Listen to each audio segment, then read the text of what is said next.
सभी को मेरा नमस्कार। तो आज एक बहुत ही सुंदर हम यहाँ पर कथा लेकर आए हैं। उस कथा का सबसे पहले हम टाइटल पढ़ते हैं। और चैनल पे अगर आप नए हैं तो चैनल को जरूर सब्सक्राइब करना, क्योंकि हर एक नई नई हम जैसे त्यौहार आते हैं उसकी पूरी जानकारी त्योहारों की कथाएं लेके आते हैं। तो चलो स्टार्ट करते हैं। सबसे पहले तो हम कथा का टाइटल देखते हैं, मत्स्य जयंती और गणगौर पूजा। पूजा की पूरी कथा और पूरी जानकारी वीडियो के अंत तक पूरे बनी रहिए, क्योंकि पूरा जानकारी भरा हुआ वीडियो है यह। तो मत्स्य जयंती क्या होती है, ठीक है। सबसे पहले यह जानते हैं हम, मत्स्य जयंती हिंदू धर्म का एक महत्वपूर्ण पर्व है। इस दिन भगवान विष्णु के पहले अवतार मत्स्य अवतार की पूजा की जाती है, ठीक है। मान्यता है कि इस दिन भगवान विष्णु ने मछली का रूप लेकर पृथ्वी को प्रलय से बचाया था और वेदों की रक्षा की थी, है ना। यह पर्व चैत्र महीने की शुक्ल पक्ष की तृतीया को मनाया जाता है ना। मत्स्य अवतार की कथा। प्राचीन समय में राजा सत्यव्रत नाम के एक धर्मात्मा राजा थे। एक दिन जब वे नदी में स्नान कर रहे थे तो उनके हाथ में एक छोटी मछली आ गई। मछली ने उनसे कहा, राजन, मुझे बड़ी मछलियां खा जाएंगी, कृपया मेरी रक्षा कीजिए। राजा ने दया करके उस मछली को अपने कमंडल में रख लिया, लेकिन धीरे धीरे मछली बड़ी होती गई। फिर राजा ने उसे तालाब, फिर झील और अंत में समुद्र में छोड़ दिया। कथा इंटरेस्टिंग है, मेरे को भी खुद ये मैंने शायद पहली बार ही मैं जान रही हूँ। तभी मछली ने अपनी विराट रूप दिखाया और बताया कि वह कोई साधारण मछली नहीं है, बल्कि भगवान विष्णु का अवतार है ना। भगवान ने राजा से कहा कि जल्द ही महाप्रलय आने वाला है ना। उन्होंने राजा से कहा, एक बड़ी नाव बनाओ, है ना। सभी जीवों के बीज और वेदों को सुरक्षित रखो। जब प्रलय आया तो भगवान मत्स्य ने उस नाव में अपने सिंग से बांधकर सुरक्षित स्थान पर पहुंचाया, है ना। इस तरह सृष्टि की रक्षा हुई। मत्स्य जयंती का महत्व, है ना। बहुत सारे लोग हैं जो अलग अलग त्योहार होते हैं, कुछ लोग करते हैं, कुछ लोग नहीं करते हैं। और जानकारी सुनना, स्टोरी सुनना, कथाएं सुनना, या कोई भी व्रत करते हैं उसकी जानकारी और उसका जो भी है महत्व जानने की कोशिश, मतलब सुनने को उनको अच्छा लगता है कि हम ये व्रत करें तो इसकी क्या महत्व है, हाँ। तो उसी के हित में ही हमने ये वीडियो यहाँ पे क्रिएट किया है।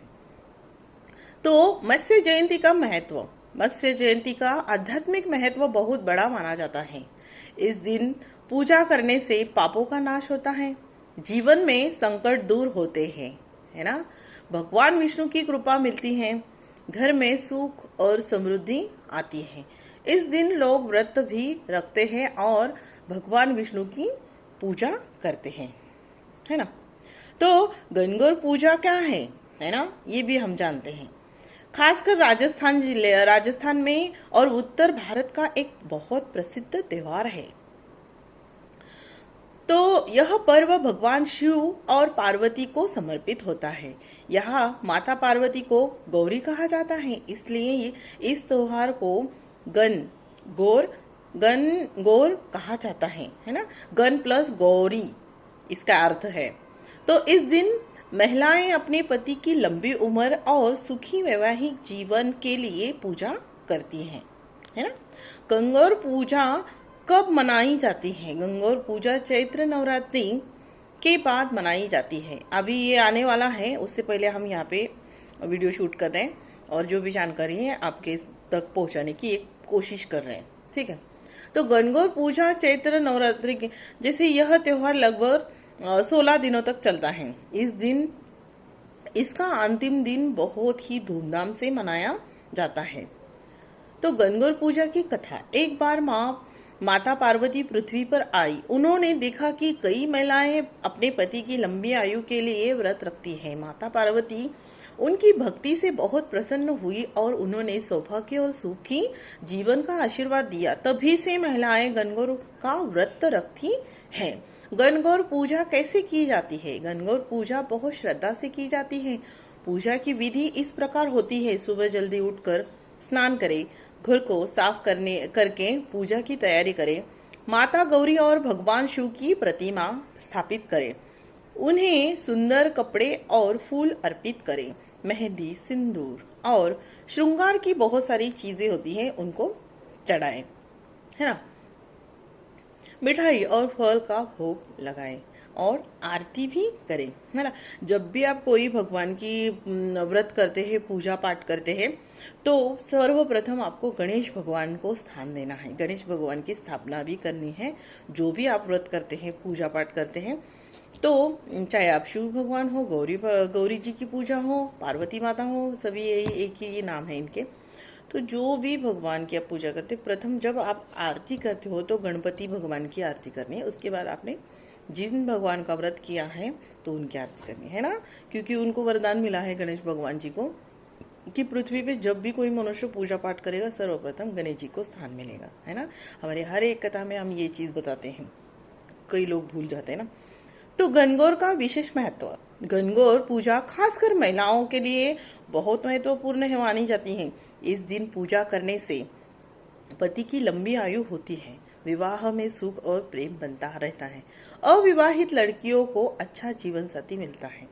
तो गणगौर की शोभा यात्रा, है ना, राजस्थान बहुत ही सुंदर शहर है ये। तो राजस्थान में गणगौर के अंतिम दिन भव्य शोभा यात्रा निकाली जाती है ना। माता गौरी की सुंदर मूर्तियां, लोक नृत्य, पारंपरिक संगीत, सब कुछ बड़े उत्साह से होता है ना। निष्कर्ष, तो इस कहानी का निष्कर्ष क्या है, आइए हम जानते हैं। और मैंने हर टाइम आपको बोला है, अगर हम कथा स्टार्ट करते हैं, है ना, कथा के अंत तक बने रहिए। क्यों बोलती हूँ? क्योंकि पूरी कथा फर्स्ट से लेकर लास्ट तक हमारी पूरी जानकारी भरी रहती है, ना कि हम बीच में कुछ बोलते हैं। जैसे हमारे कथा का टाइटल होता है, उसी के बेस में हम कथा यहाँ पे क्रिएट करते हैं।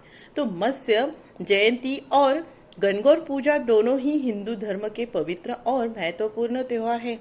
मत्स्य जयंती हमें भगवान विष्णु की शक्ति और सृष्टि की रक्षा की याद दिलाती है, और गणगौर पूजा पति पत्नी प्रेम, समर्पण और सौभाग्य का प्रतीक है ना।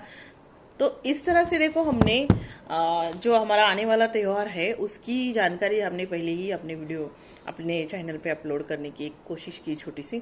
तो कैसी लगी ये कथा और कैसा लगा मेरा जो भी है बताने का तरीका, तो ज़रूर कमेंट में आप बताना, और ज़्यादा से ज़्यादा इस कथा को आप शेयर करना। तो thank you for watching my video.